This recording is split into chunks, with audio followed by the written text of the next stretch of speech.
Hora de conversar com Philip Killing. Europa decide retaliar os Estados Unidos nas tarifas aplicadas por Donald Trump. E aí, Killing, vão ser tarifas equivalentes? Em que produtos? Conta pra nós. E consequências, né? Bom dia pra você. Tudo bom, Megali? Bom dia a você, Sheila, Carla e a todos que nos acompanham.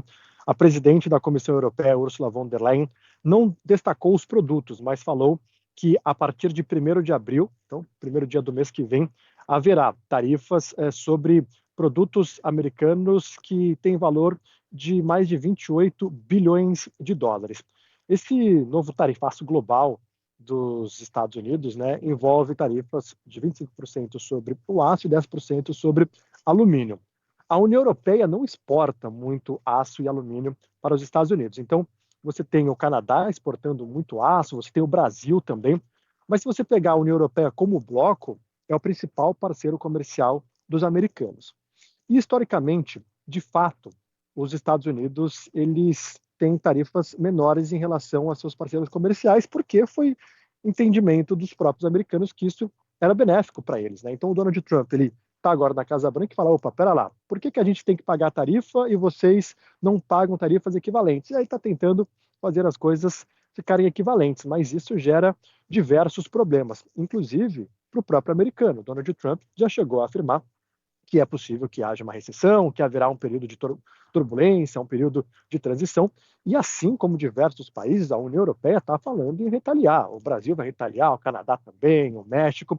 Então o Donald Trump, ele sabe que senta em cima da maior economia do mundo, mas os outros países não estão baixando a guarda. A União Europeia sempre viveu um dilema entre Estados Unidos e China.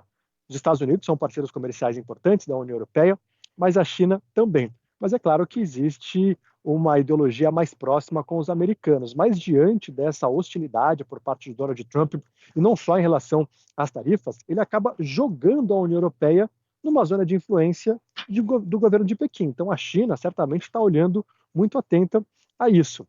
Mas o que muitos investidores têm falado é que tão ruim quanto essas tarifas, né, é essa inconsistência de Donald Trump, porque ele fala que vai colocar tarifa, aí depois ele acaba voltando. Aí ele vai aplicar tarifa, revoga. O investidor não gosta de instabilidade. Então vai ter tarifa, beleza, vai ter tarifa, a gente sabe quais são as regras do jogo e vamos encontrar formas para a gente driblar isso. O Donald Trump também fala que quer colocar essas tarifas para que empresas acabem indo para os Estados Unidos e produzam lá.